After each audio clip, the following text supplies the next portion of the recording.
Bem-vindos ao Treino a Consciência. Eu sou Marcelo Graça e este é o podcast que procura aumentar a tua consciência acerca do exercício e saúde com base em evidência científica. E agora, vamos! Bem-vindos aqui ao podcast número 7. Eu hoje queria falar-vos acerca da importância da atividade física em pessoas idosas,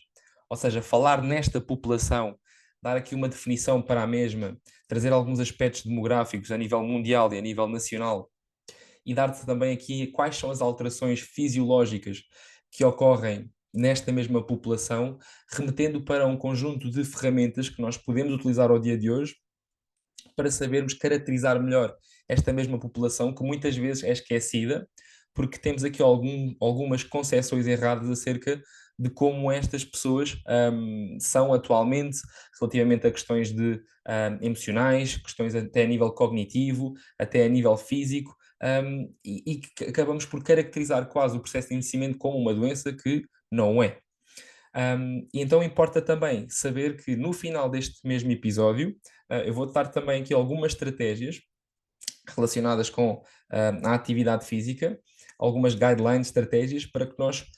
possamos então começar a implementar desde já para que consigamos dar mais anos de vida saudável a esta mesma população, que, como sabemos atualmente, segundo o Instituto Nacional de Estatística, em Portugal, a esperança média de vida está na ordem dos 81 anos, 79 anos para as mulheres, não, mas sim para os homens, e 84 anos para as mulheres. E então é importante não só considerarmos aqui o tempo da esperança média de vida, mas aquilo que é o tempo de vida saudável. E este episódio vai incidir bastante sobre esta população idosa, que vou definir já de seguida, e também de como é que nós podemos aumentar, neste caso, estes mesmos anos de vida saudável. Então, se nós formos por isso simplesmente fazer uma pesquisa ao Google, aquilo que é envelhecimento, nós conseguimos perceber que envelhecimento a uma pessoa idosa é muitas vezes caracterizada como uma pessoa que viva muitos anos. E se nós formos ver aqui, mais nomeadamente, por parte da ONU, nós conseguimos perceber que a ONU define uma população, aquilo que é a população idosa, tendo em conta única e exclusivamente a idade cronológica. Mais nomeadamente, sabemos que para os países em desenvolvimento, segundo aqui a ONU, considera que uma pessoa é idosa se tiver 60 ou mais anos de idade, já em países em desenvolvimento é considerado uma pessoa idosa se tiver 65 ou mais anos de idade. Mas por si só é um pouco redutor olharmos para esta população única e exclusivamente tendo em conta e em consideração aquilo que é a sua idade. Porque nós conseguimos perceber que nós temos diferentes pessoas com diferentes capacidades funcionais. Isto é importante considerar esta palavra, ou seja, nós podemos ter um indivíduo com, vamos supor, 70 anos e do ponto de vista da sua capacidade funcional, por exemplo, para desempenhar as suas atividades da sua vida diária, completamente distintas. Então é importante termos ferramentas para classificarmos esta mesma população, porque sabemos que existe uma grande variabilidade entre estas mesmas pessoas, tendo em conta aquilo que é a sua idade. Ou seja, para a mesma idade, diferentes capacidades funcionais, importa então caracterizarmos aqui a mesma e dar-vos algumas ferramentas. E então, nós conseguimos utilizar ferramentas como, por exemplo, aquilo que se designa por o índice de vulnerabilidade clínico-funcional 20. Isto basicamente é um questionário que foi desenvolvido por Carmo em 2014 e que permite, com base em 20 questões, caracterizar esta população relativamente àquilo que é a sua vulnerabilidade, mais nomeadamente o índice de fragilidade. Essas questões têm cerca de, novamente, as 20 questões e que são direcionadas para a percepção de competência do idoso, tendo em conta aquilo que é a sua idade e como é que ele se sente relativamente aos outros idosos, relativamente à sua capacidade funcional. Questões relativas também à mobilidade, nomeadamente à sua marcha, a desempenhar as atividades de vida diárias instrumentais e básicas, as atividades de vida básicas muito relacionadas com a capacidade de manter o seu autocuidado, ou seja, de fazer a sua higiene pessoal, de tomar banho, e as atividades de vida diárias instrumentais relacionadas com outras questões, como por exemplo o sair de casa de forma autónoma, independente, o tratar de as compras, sair fora para ir, por exemplo, ao supermercado, desempenhar tarefas domésticas. Ou seja, E tem aqui diversas questões, este mesmo questionário, não só na parte da mobilidade, como também naquilo que é a sua questão a nível dos aspectos fisiológicos. Por exemplo, importa saber, neste caso, tendo em consideração as possíveis alterações, apresenta questões também como qual é que é o perímetro do gêmeo dessa pessoa. Se tiver valores inferiores a 31, está relacionado então com uma possibilidade de desenvolver aqui a questão da sarcopénia, da perda de peso, também a questão do IMC, porque nós sabemos que o IMC, e está presente também neste questionário, e podem consultar, basta porem índice de vulnerabilidade clínico-funcional 20, IVCF 20, e vocês vão logo encontrar esse mesmo questionário, que é de uma grande importância. Mas indo aqui para a parte, também apresenta nesse mesmo questionário valores de IMC, que, como sabemos, são diferentes das pessoas adultas, porque de 18,5 para baixo é considerado abaixo do peso, de 18,5 a 25, peso normal, e de 25 para cima, sobrepeso, excesso de peso. Já na população idosa, em valores inferiores a 22 são considerados como valores abaixo do peso, e então se tiver valores inferiores a 22 de índice de massa corporal, naquilo que é a divisão do peso pela altura em metros ao quadrado, então este também é um valor que apresenta-se nesse questionário. E valores superiores a 20 e 27 são considerados valores com excesso de peso. Isto é importante ter em consideração porque existem um conjunto de alterações fisiológicas que vou referir já mesmo de seguida. Mas neste mesmo questionário é importante vocês terem em consideração, se forem aplicar, se fizerem por curiosidade aplicar aos vossos pais, algum familiar que tenha 65 ou mais anos de idade, para caracterizar aqui o seu índice de fragilidade e não tendo em consideração apenas num todo, porque nem todos têm as mesmas características como referi anteriormente. Após aplicarem este mesmo questionário, vocês podem ter aqui diferentes classificações. A classificação máxima é de 40 pontos. Se tiverem entre 0 e 6 pontos, então o idoso é caracterizado como um idoso robusto, um idoso independente. Então, se tiver valores aqui entre os 7 e os 14, é considerado aqui um adulto numa fase, um estágio pré-frágil, um adulto, neste caso, parcialmente dependente ou parcialmente independente. E se neste caso tiver classificação superior ou igual a 15, é considerado então um idoso numa fase, num estágio frágil, e que é basicamente um idoso totalmente dependente de terceiros, que não consegue desempenhar aqui as suas atividades físicas diárias, instrumentais, básicas,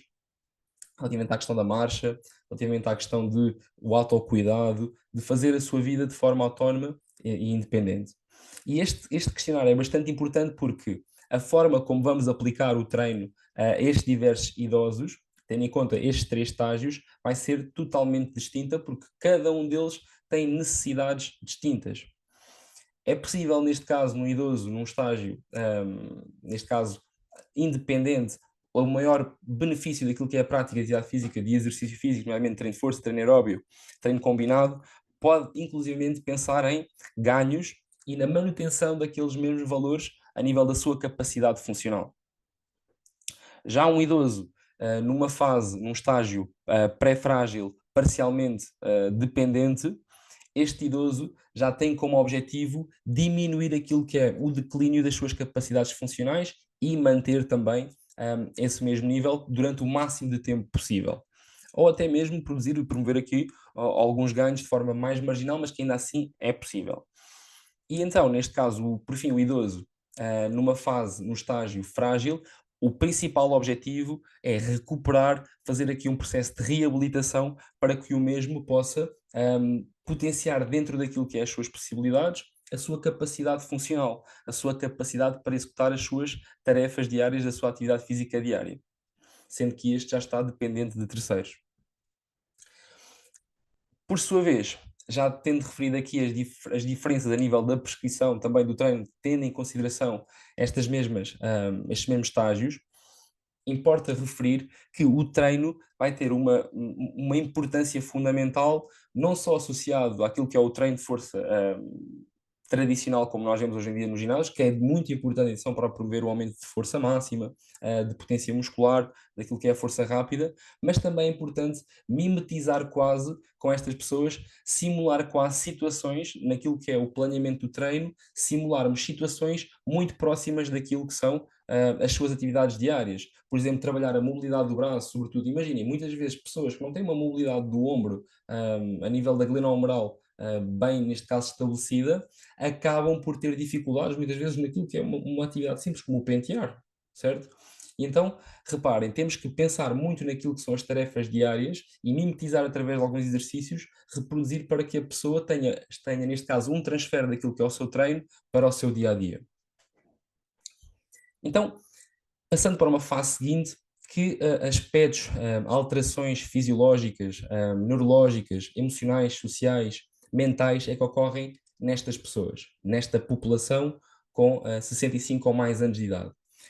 Começa por ocorrer aqui a nível fisiológico uma diminuição da água intracelular, o que vai fazer com que dificulte aqui alguns processos metabólicos, nomeadamente aqui ocorre um declínio daquilo que é o metabolismo basal, a nível daquilo que é a massa muscular esquelética, existe uma diminuição a partir dos 50 anos de 3 a 8% de massa muscular esquelética, como já falei no episódio anterior, neste caso estes valores por década. E como já falei no episódio anterior sobre a sarcopenia, aconselho-vos a irem consultar esse mesmo episódio, porque considero que está muito explícito relativamente a esta condição clínica. Depois também ocorre aqui uma diminuição da densidade mineral óssea, que, como sabemos, existe um declínio desta mesma densidade na ordem dos 1 a 3%. Então temos aqui já um conjunto de situações associadas àquilo que é a perda de massa muscular, a perda de densidade mineral óssea, a questão associada inicialmente também àquilo que é a diminuição da água intracelular. Sabemos que existe uma redução na altura, neste caso, desta mesma população. A nível da alteração do peso, ocorre aqui uma alteração do peso e pode haver aqui perdas de peso significativas na ordem dos 5% por ano, ou às vezes mesmo em poucos meses. E existe aqui também, nesta mesma população, uma predisposição a um aumento significativo também daquilo que é o tecido adiposo a nível subcutâneo e visceral e também junto àquilo que é os órgãos vitais, como o fígado, o pâncreas, que vai desencadear aqui um conjunto de complicações cardiometabólicas, como por exemplo o colesterol, a diabetes, hipertensão, que podem levar aqui muitas vezes àquilo que se chama de síndrome metabólica. E então é importante nós termos em consideração estas alterações fisiológicas para que possamos então atenuar as mesmas. Depois, em termos de aspectos, neste caso, neurológicos, existe aqui uma diminuição do número de sinapses a nível do impulso nervoso, a nível daquilo que são os nossos neurónios, uma diminuição da nossa massa a nível daquilo que é o nosso cérebro, associado a uma diminuição do número de neurónios, que vai afetar muito aquilo que é a capacidade de memória, a capacidade e a função cognitiva. Não apenas a função física, como referi anteriormente, mas a função cognitiva, desencadeando aqui complicações a nível de doenças como o Parkinson, o Alzheimer, alterações de humor, que vai afetar muitas vezes aquilo que são também os aspectos sociais, porque existe uma grande prevalência e uma grande predisposição desta mesma população passar pura e simplesmente a isolar-se daquilo que é sociedade, por alterações da sua percepção de competência, por acharem que já não são úteis à sociedade, porque de repente estavam habituadas a ser o seu trabalho e de repente vão para o período da reforma, onde passam a estar muito tempo sem uma atividade específica, e existe quase aqui uma alteração da sua percepção relativamente àquilo que é o contexto e o envolvimento social. E então, basicamente, este mesmo isolamento faz com que muitas vezes se desencadeiem processos como, por exemplo, a depressão. E o treino aqui vai ter um impacto muito significativo. Esta mesma alteração da percepção tem muito em consideração aquilo que é um conceito, que é da pirâmide de Maslow, onde basicamente a base da pirâmide é as necessidades